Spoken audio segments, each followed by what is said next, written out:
والسابقون الاولون، اور سبقت کرنے والے پہلے، من المہاجرین والانصار، مہاجرین اور انصار میں سے، والذین اتبعوہم باحسان، اور وہ لوگ جنہوں نے ان کی پیروی کی احسان کے ساتھ، رضی اللہ عنہم، اللہ ان سے راضی ہو گیا، ورضوا عنہ، اور وہ اس سے راضی ہو گئے، وأعد لهم جنات، اور اس نے تیار کیے ان کے لیے باغات، تجری تحتها الانہار، بہتی ہیں ان کے نیچے نہریں، خالدین فیہا ابدا، اس میں وہ ہمیشہ ہمیشہ رہنے والے ہیں، ذالک الفوز العظیم، اور یہ ہے عظیم الشان کامیابی، بہت بڑی کامیابی۔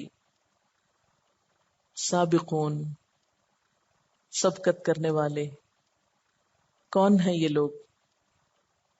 الاولون، اول آنے والے نیکی کے کاموں میں، کہاں کے؟ من المہاجرین والانصار، مہاجرین و انصار میں سے۔ صحابہ کی شان بیان ہو رہی ہے کہ جنہوں نے نیکی کے کام میں جلدی کی، تاخیر نہ کی، ٹال مٹول نہ کی، سستی نہ کی۔ اس آیت کی جب مفسرین نے تفسیر کی تو پھر انہوں نے یہ شناخت کرنے کی کوشش کی کہ اس گروپ میں کس کو شامل کیا جا سکتا ہے۔ تو جو مختلف طرح کی تفسیریں ہوئی وہ میں آپ کے سامنے رکھ دیتی ہوں۔ ایک رائے تو یہ ہے کہ یہ وہ لوگ ہیں جنہوں نے مکہ میں سب سے پہلے اسلام قبول کیا اور مدینہ میں بھی سب سے پہلے اسلام قبول کیا، یعنی اسلام قبول کرنے میں جنہوں نے سبقت کی۔ تو مکہ میں کون تھے وہ لوگ؟ خواتین میں حضرت خدیجہ رضی اللہ تعالی عنہا، بچوں میں حضرت علی رضی اللہ تعالی عنہ، غلاموں میں حضرت زید رضی اللہ تعالی عنہ۔ یہ تین افراد آپ کے اپنے ہی گھرانے کے تھے۔ مردوں میں حضرت ابو بکر رضی اللہ تعالی عنہ، اور اس کے بعد کچھ اور صحابہ بھی جن کے نام تاریخ میں ملتے ہیں۔ پھر اسی طرح مدینہ میں کچھ لوگ ایسے تھے جنہوں نے سب سے پہلے اسلام قبول کیا۔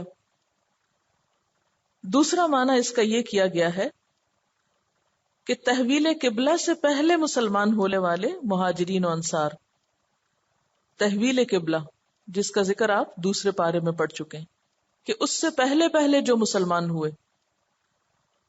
تیسری رائے یہ ہے کہ جن لوگوں نے جنگ بدر میں شرکت کی۔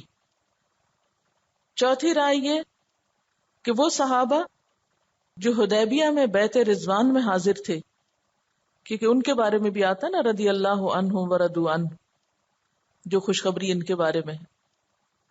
تو بہرحال والسابقون الاولون، اور یہ سابقون دونوں گروہوں میں سے ہیں، من المہاجرین والانصار، مہاجرین میں سے بھی ہیں اور انصار میں سے بھی ہیں۔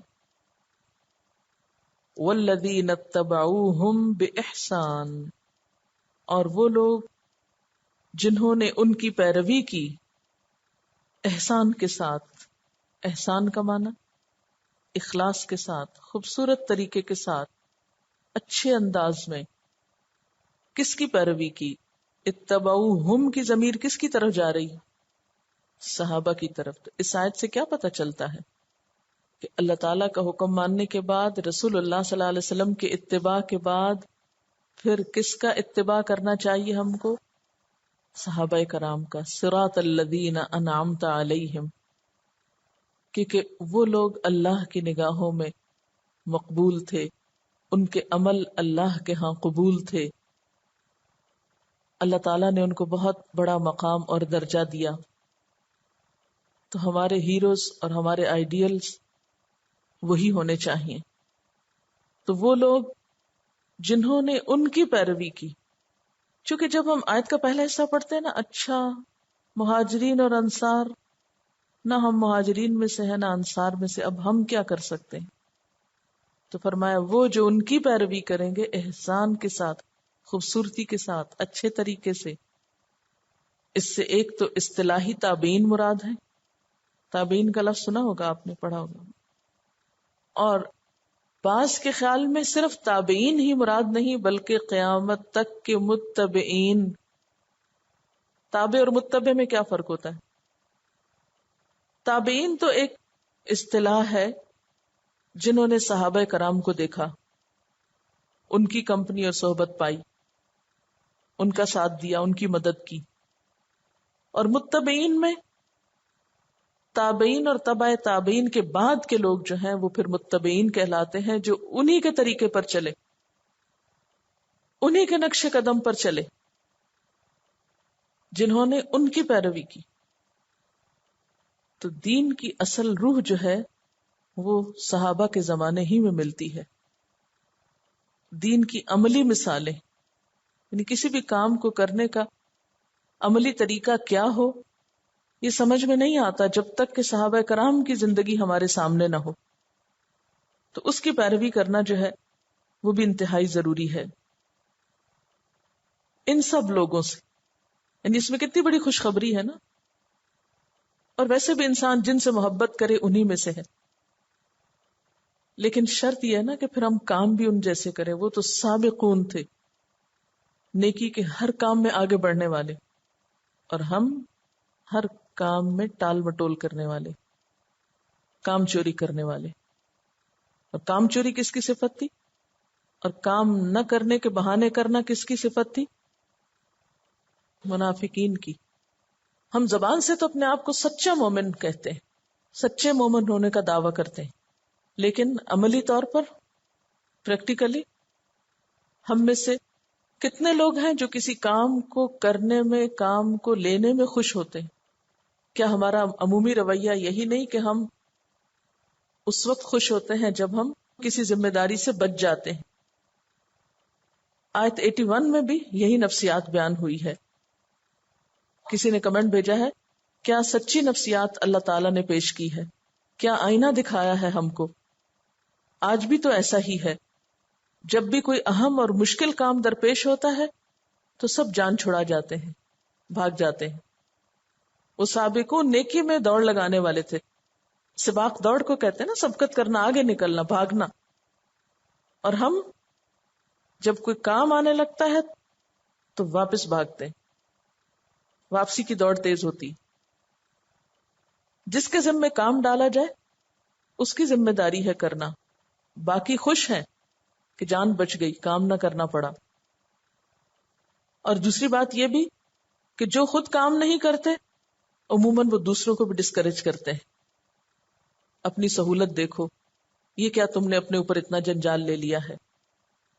کاش ہم سمجھ جائیں کہ آج کا تھکنا کل کا آرام ہے، آج کی گرمی کل کی ٹھنڈک ہے، آج کا نقصان کل کا نفع ہے. ہمیں چھوٹے چھوٹے کاموں میں اپنے آپ کو چیک کرتے رہنا چاہیے کہ ہم معذر ہیں یا معذور ہیں. واقعی ہماری کوئی حقیقی مجبوری ہے یا ہم بہانے باز ہیں کہ صرف آرام طلب ہے کہ کام نہ کرنا پڑے. قرآن پاک میں ایک آیت آتی ہے، من اراد الآخرۃ وسعی لہا سعیہا، جس نے آخرت کا ارادہ کیا اور اس کے لیے کوشش کی، بھاگ دوڑ کی. کیسی کوشش؟ جیسی کرنی چاہیے. وسعی لہا سعیہا، کوشش کا حق ادا کر دیا. ہم سب اپنے آپ سے پوچھیں کہ کیا کسی بھی نیک کام میں ہم کوشش کا حق ادا کرتے ہیں؟ میں جب کبھی یہ ٹائٹل پڑھتی ہوں نا، رضی اللہ عنہم ورضوا عنہ، تو ایک دل میں حسرت سی آتی ہے نا کہ اس سے بڑی ڈگری اور اس سے بڑا سرٹیفکیٹ کیا ہوگا کسی کے لیے دنیا میں کہ اللہ اس سے راضی ہو گیا اور وہ اللہ سے راضی ہو گئے. ہم اپنے دلوں کو پرکھ کے دیکھیں، کیا ہم اللہ سے راضی ہیں؟ اللہ سے راضی ہونے والوں کی کیا پہچان ہوتی ہے؟ کہ وہ صرف اچھے حال میں ہی اللہ سے راضی ہوں یا تکلیف میں بھی اللہ سے راضی ہوں؟ اللہ سے راضی ہونے والے تو اللہ کے ہر فیصلے پہ راضی ہوتے ہیں. حالات کیسے بھی ہوں، کچھ بھی ہو، وہ کبھی بھی اللہ سے شکوہ نہیں کرتے. کیسی بھی مشکلات ہوں، کیسی بھی تکلیفیں ہوں، وہ اللہ سے ناراض نہیں ہوتے، ہر چیز کو اس کی حکمت اور اس کا فیصلہ سمجھ کے قبول کر لیتے ہیں. کوئی خوشی آئے تو شکر گزار ہو جاتے ہیں، تکلیف آئے تو صابر اور مطمئن رہتے ہیں. کسی حال میں بھی اپنی امید کے چراغ کو گل نہیں ہونے دیتے، مایوسی ان کے پاس سے نہیں پھٹکتی. کہیں ایسا تو نہیں ہوتا کہ جب ہماری مرضی کے خلاف حالات ہوتے ہیں تو ہم اللہ تعالیٰ سے شکوہ کرنے لگے، یا ہم مایوس ہونے لگے، یا سر پٹکنے لگے، ایسا کیوں ہوا اور یہ کیوں ہوا اور یہ کیوں نہیں ہوا. تو جب تک ہمارے اندر راضی ہونے کی صفت نہیں آئے گی تو یاد رکھیے پھر اللہ کی رضا بھی نہیں پا سکتے. جو یہ چاہتا ہے کہ اللہ کی رضا پائے، پہلے وہ راضی ہونا سیکھ جائے. کس وقت راضی ہو؟ اللہ کا کوئی حکم آ جائے تو راضی ہو جائے اس پر کہ اللہ تعالیٰ آپ کا فیصلہ ہے، آپ کا حکم ہے، آپ نے فرمایا ہے، آپ مجھ سے یہ چاہتے ہیں، میں خوشی خوشی کرنے کو تیار ہوں. کیونکہ یہاں دو گروہوں کا کمپیرزن کیا جا رہا ہے نا، کہ منافق عربی جو تھے وہ اللہ کے راستے میں خرچ کرنے کو اپنے اوپر جرمانہ سمجھتے تھے، وہ راضی نہیں ہوتے تھے خرچ کرنے پر. اس کے برعکس مومن جو تھے وہ خوشی خوشی اللہ کی راہ میں خرچ کرتے تھے. تو ایک کے رویے میں رضا ہے، خوشی ہے، اور دوسرے کے رویے میں ناراضگی ہے، ناپسندیدگی ہے. اور یہ صرف خرچ کرنے ہی کے معاملے میں نہیں، زندگی کے تمام معاملات میں. لکھیے اپنے لیے ایک سوال: اللہ کا کوئی نیا حکم سن کر میرے دل کا حال کیا ہوتا ہے؟ کیا میں اس کو خوشی سے قبول کرنا چاہتی ہوں یا سوچ میں پڑ جاتی ہوں، پریشان ہو جاتی ہوں کہ ایک پابندی اور آ گئی، اب کیا ہوگا، کیسے ہوگا؟ کیونکہ جو اللہ کے حکم پر عمل کرنے والے ہوں وہ تو ہر حکم سن کے فوراً ہی سر جھکا دیتے ہیں. اذ قال له ربه اسلم قال اسلمت لرب العالمین. جب اس کے رب نے کہا اپنا آپ میرے حوالے کر دے، کہا میں نے کر دیا، سوچا ہی نہیں. اللہ کی اطاعت کے معاملے میں سوچتے رہنا، لوگوں سے مشورے کرنا، لمبی لمبی ڈسکشنز کرنا، بال کی کھال نکالنا اور تعویلوں اور بحثوں میں پڑنا، یہ سب رویہ کس چیز کا غماز ہے؟ کہ ہم فیصلے پر راضی نہیں ہیں. ہم چاہتے ہیں کہ کسی تعویل اور بہانے سے یہ پلٹ جائے. صحابہ کرام اتنی لمبی چوڑی بحثیں نہیں کرتے تھے، ان کا دین بہت سیدھا سادہ تھا. جو حکم سامنے آیا عمل کر لیا. ہمارے سامنے تو بے شمار سوال ہوتے ہیں، کیا یہ ہماری فقہ کے مطابق ہے؟ کیا یہ ہمارے عقیدے کے مطابق ہے؟ کیا یہ فلانے فلانے ہے؟ یعنی ایک صاف ستھرا حکم جو قرآن کی ایک آیت سے واضح طور پر بھی نظر آ رہا، اس میں بھی ہم کوئی نہ کوئی تعویل ڈھونڈنا چاہتے ہیں. تو جب ہم ہی راضی نہیں اللہ کے احکامات پر، اس کی مرضی پر، اس کی اطاعت پر، تو پھر اس کی رضا کہاں سے آئے گی؟ اور جن سے اللہ راضی ہو گیا، وَأَعَدَّ لَهُمْ جَنَّاتٍ، اور اس نے تیار کی ان کے لیے جنتیں، باغات، تجری تحتها الانہار، جن کے نیچے نہریں بہتی ہیں، خالدین فیہا ابدا، جن میں وہ ہمیشہ ہمیشہ رہیں گے. ذالک الفوز العظیم، یہی بہت بڑی کامیابی ہے. تو گویا دوسرے لفظوں میں اللہ کی رضامندی اور اس کی جنت اور یہ باغات اس کو ملتے ہیں جو یا تو مہاجر بن جائے یا انصار بن جائے. دو میں سے ایک کام ضرور کرنا پڑے گا، یا تو دین کے لیے قربانیاں کرنی ہوگی، گھر بار چھوڑنا ہوگا. اور کچھ لوگوں کے لیے ایسے مواقع نہیں آتے، کیونکہ جو صحابہ مکہ میں تھے ان کی زندگی میں تو ہجرت آئی، لیکن جو مدینہ میں تھے ان کو تو ہجرت کا ثواب نہیں ملا، وہ تو ہجرت جیسی نعمت سے محروم ہو گئے. لیکن اللہ نے ان کو محروم نہیں کیا، ان کو انصار بننے کا ایک بہت بڑا ٹائٹل اور ایک بہت بڑا اعزاز بخشا، وہ بھی پیچھے نہیں رہے. تو جس کی زندگی میں ہجرت کے موقع نہ ہو پھر وہ انصار کا رول نبھائے، وہ اللہ کی خاطر نکلنے والوں کا مددگار بن جائے، ان کا ساتھ دے، ان کی خوشی غمی میں اور دین کے راستے میں، ان کے منصوبوں میں ان کی مدد کرے۔ یہیں سے پھر ٹیم ورک جنم لیتا ہے۔ مختلف قومیتیں، مختلف نیشنلٹیز، مختلف قبائل ایک جگہ آ کر جمع ہیں ایک مقصد کے لیے، ایک نام پر۔ لیکن ہماری مشکل کیا ہے کہ ہمارے اندر یہی صفات نہیں پائی جاتی، ہم انہی چیزوں سے دور ہیں۔ ہمارے معاشرے کی ایک بہت بڑی خرابی کیا ہے کہ ہمارے اندر ٹیم ورک نہیں ہے۔ جو لوگ اپنی ذات کو پیچھے چھوڑ دیتے ہیں اور دین کو آگے رکھتے ہیں، وہاں سے منافقت پھر نکل جاتی، کیونکہ وہ بامقصد لوگ ہوتے ہیں۔ وہ اپنی ذات پر پڑنے والی چھوٹی موٹی زد کو نظر انداز کر دیتے ہیں، پھر وہ ایک دیوار کی طرح ہوتے ہیں جس کی اینٹیں بڑی چھوٹی تو ہو سکتی ہیں، لیکن چھوٹی اینٹ کی بھی اپنی اہمیت ہے اور اتنی ہی ہے جتنی بڑی اینٹ کی۔ اگر آپ جہاں چھوٹی اینٹ لگی ہوئی ہے اس کو نکال کے بڑی لگائیں گے تو دیوار نہیں بن پائے گی، وہ دیوار بھی ادھوری ہوگی۔ آپ نے دیکھا ہوگا کہ دیواروں پہ عام طور پر جو اینڈ کا حصہ ہوتا ہے وہاں بڑی چھوٹے حصے آتے ہیں، پھر چھوٹے چھوٹے پیس لے کر اس حصے کو کمپلیٹ کیا جاتا ہے۔ تو وہ چھوٹے پیس بھی اپنی جگہ بہت اہم ہوتے ہیں، ورنہ دیوار ادھوری۔ تو کسی بھی ٹیم کے اندر خواہ کوئی اعلیٰ صلاحیت رکھنے والا ہو یا معمولی صلاحیت رکھنے والا ہو، کوئی بہت قابل ہو، بہت بہادر ہو، بہت زیادہ صلاحیتوں کا مالک ہو یا کمزور ہو، جب تک ان کے دل جڑے ہوئے ہیں وہ کامیاب ہیں۔ اور اگر چھوٹی چھوٹی باتوں کو بنیاد بنا کر ایک دوسرے کو کاٹ پھینکنے کی فکر ہو تو ایسے لوگ کبھی بھی آگے نہیں بڑھ سکتے۔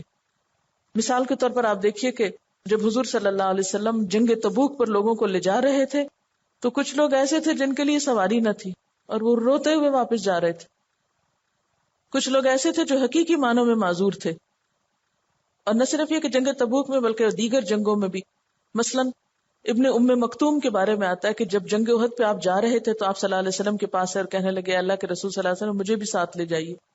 آپ نے جب فرمایا کہ آپ وہاں پر کیا کریں گے کیونکہ آپ جنگ نہیں لڑ سکتے، تو کہنے لگے اللہ کے رسول صلی اللہ علیہ وسلم میں جھنڈا پکڑ کر ایک جگہ کھڑا رہوں گا، آپ مجھے جھنڈا پکڑنے کا کام دے دیں، لیکن میں جانا چاہتا ہوں۔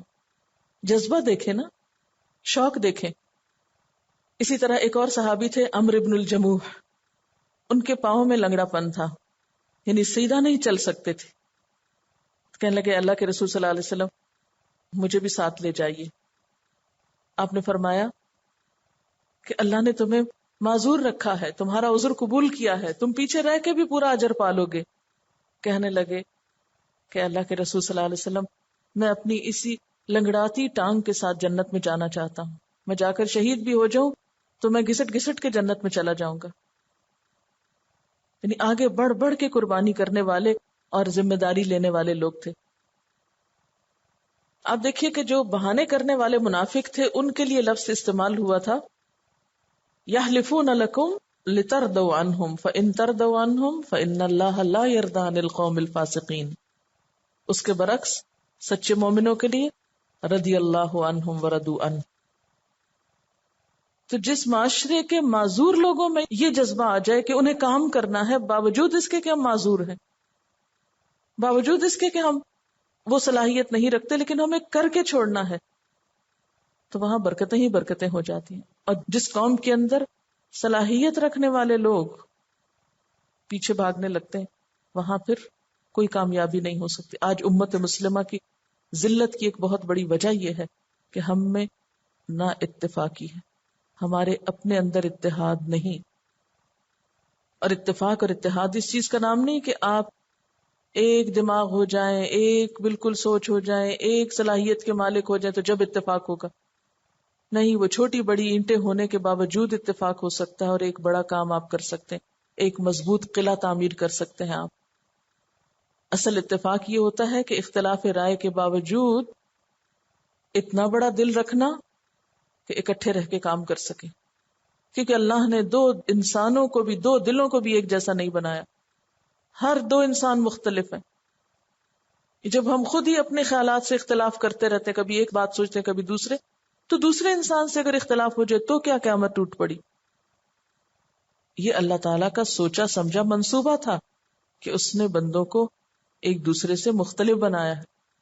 کبھی آپ سوچیں کہ اگر آپ کو اپنی کسی چیز پر ناز ہے اور دوسرے کی کسی چیز کو آپ کم نگاہوں سے دیکھتے ہیں، سوچیں اگر اللہ آپ کو وہ بنا دیتا اور آپ والی نعمتیں اس کو دے دیتا، پھر آپ کیا کرتے؟ کیا آپ اپنے لیے ہی چاہتے کہ آپ کو کاٹ پھینکا جائے؟ تو حضور صلی اللہ علیہ وسلم کی کامیابی کی ایک بہت بڑی وجہ یہ تھی کہ لوگوں کے اندر جب سچا ایمان اور اخلاص کا اسپرٹ آیا تو پھر مختلف رنگ اور نسلیں اور قبیلے اور سب کچھ ایک جگہ جمع ہو گئے. تو جب تک ہمارے اندر بھی، یعنی آج کے مسلمانوں کے اندر بھی جب تک اتحاد نہیں ہوتا، اتفاق نہیں ہوتا، اس وقت تک کامیاب نہیں آپ ہو سکتے. ہماری تو ساری عبادتیں دن میں کئی دفعہ ہم کو اکٹھا کرتی ہیں، اور اس میں خاص طور پر نماز اور بہت سی چیزیں ایسی ہیں جو تنہا آپ کر ہی نہیں سکتے. جس گھر میں اتفاق نہیں، جس بزنس میں اتفاق نہیں، جس کام میں اتفاق نہیں، وہاں پر کوئی برکت نہیں. اور مدینہ میں آپ دیکھیے کہ 80-82 منافق تھے صرف، اور کس طرح یہ لوگ فتنہ برپا کیے ہوئے تھے، مسلمانوں کی جڑوں کو کھوکھلا کر رہے تھے. تو منافقت کہیں پر بھی ہو نقصان دہ ہے، اتحاد کے منافی ہے. پھر فرمایا وَمِمَّنْ حَوْلَكُمْ، اور تمہارے آس پاس، من الاعراب، اعراب میں سے، کون ہے؟ منافقون، منافق ہیں، یعنی دیہاتیوں میں سے. اشارہ ہے قبائل مزینہ، جوہینہ، اسلم، غفار، اشجع کی طرف. ومن اہل المدینہ، اور اہل مدینہ میں سے. مردوا علی النفاق، یہ طاق ہو گئے ہیں، ہوشیار ہو گئے ہیں. کس پر؟ علی النفاق، نفاق پر. یہ نفاق میں بہت ماہر ہو گئے. مردہ کا لفظ جو ہے یہ اردو میں بھی استعمال ہوتا ہے. کس معنی میں؟ مرد. مردہ اور تمردہ ایک ہی روٹ سے ہیں. مردہ کا مطلب ہوتا ہے خالی ہونا، مرید بھی اسی سے ہے، ہر خیر سے خالی. شیطان مریدہ آپ پیچھے پڑ چکے ہیں. شجر امرد کہتے ہیں جس درخت پہ پتے نہ ہو. پتوں کے بغیر درخت بھی خیر سے خالی نظر آتا ہے نا. پھر مردہ کا مطلب ہوتا ہے نرم اور ملائم. جب کسی چیز کو زیادہ رب کیا جائے تو وہ ملائم ہو جاتی ہے، کیونکہ اوپر سے ان ایوننس ختم ہو جاتی ہے نا، برابر ہو جاتا ہے سب کچھ. جو گھوڑا بغیر بالوں کے ہو اس کو بھی امرد کہا جاتا ہے. وہ لڑکا جس کے چہرے پہ بال نہ ہو، عربی میں اس کو امرد کہتے ہیں. تو مردو علی النفاق کا کیا مطلب ہے؟ وہ نفاق میں ماہر ہو گئے ہیں، یعنی اتنی منافقت ہے ان کے اندر کہ اوپر سے بالکل کلین اور بالکل ملائم اور بالکل اسمارٹ نظر آتے ہیں کہ آپ کو پتا ہی نہ چلے. یعنی انہوں نے نفاق کے لیے اپنے آپ کو خالص کر لیا، تنہا کر لیا، چھانٹ لیا، نفاق پہ اڑ گئے. لا تعلمہم، آپ ان کو جانتے نہیں. یعنی اتنے ماہر ہیں وہ منافقت میں، انہوں نے منافقت اس طرح چھپائی ہوئی ہے کہ آپ صلی اللہ علیہ وسلم جو اتنے سمجھدار تھے، جو اتنے زیرک تھے، ان کو بھی ان کی منافقت کا پتہ نہیں چلتا تھا. لا تعلمہم، اس سے بھی یہ پتہ چلتا ہے کہ آپ کو علم غیب نہ تھا. اگر علم غیب ہوتا تو قرآن یہ لفظ استعمال نہ کرتا. یعنی اتنے ہوشیار اور چالاک لوگ ہیں، ان کی منافقت اتنی گہری ہے کہ کسی کو پتہ ہی نہیں چلتی، ظاہر ہی نہیں ہونے دیتے، اور وہ اپنی منافقت پر مضبوطی سے جمے ہوئے ہیں. فرمایا نحن نعلمہم، ہم ان کو جانتے ہیں. انسانوں میں سے کوئی بھی نہ جانے، حتیٰ کہ اگر پیغمبر بھی نہ جانے تو اللہ تو جانتا ہے. ایسے لوگوں کے ساتھ ہم کیا کریں گے؟ سنعذبہم مرتین، ان قریب ہم ان کو 2 بار عذاب دیں گے. 2 بار سزا دیں گے. ثم یردون الی عذاب عظیم، پھر وہ لوٹائے جائیں گے بڑے عذاب کی طرف. یہاں پر 2 عذابوں کا ذکر ہے. نمبر 1 دنیا کا عذاب، نمبر 2 عالم برزخ کا عذاب. عذاب قبر کی طرف اشارہ ہے. ان 2 عذابوں کے بعد پھر بڑے عذاب کی طرف پھیرے جائیں گے، اور وہ ہے قیامت کے دن کا عذاب. منافقوں کے لیے دنیا میں سزا کیا تھی؟ پیچھے بھی گزر چکا نا کہ ان کے مال اور اولاد کے ذریعے ان کو اللہ تعالیٰ دنیا میں بھی سزا دینا چاہتا ہے، اور دنیا میں بھی ان کو سزا دی گئی. اور ویسے بھی آپ جانتے ہیں کہ جب حضرت ابوبکر صدیق رضی اللہ تعالیٰ عنہ کے دور میں یہ لوگ مرتد ہوئے تو ان کو دنیا میں بھی ذلت و رسوائی کا سامنا کرنا پڑا، اور ان میں سے بہت سے مارے گئے. دنیا نے بھی دیکھا کہ منافقت کے ساتھ انہیں کوئی خیر نصیب نہ ہوئی. سچے مومنوں کی صفت پیچھے کیا بتائی گئی؟ وردوا عنہ، کہ ان کے دلوں کے اندر جو سکون ہے، جو اطمینان ہے، جو رضامندی کی کیفیت ہے، وہ ان کو نصیب نہیں. تو مال و دولت کی کثرت کے باوجود دلوں کی بے چینی اور دلوں کے اندر کی بے سکونی بھی عذاب ہی کی ایک شکل ہے. تو دنیا کا عذاب بھی دوہرا ہو سکتا ہے یہاں، یعنی بیرونی بھی اور اندرونی بھی.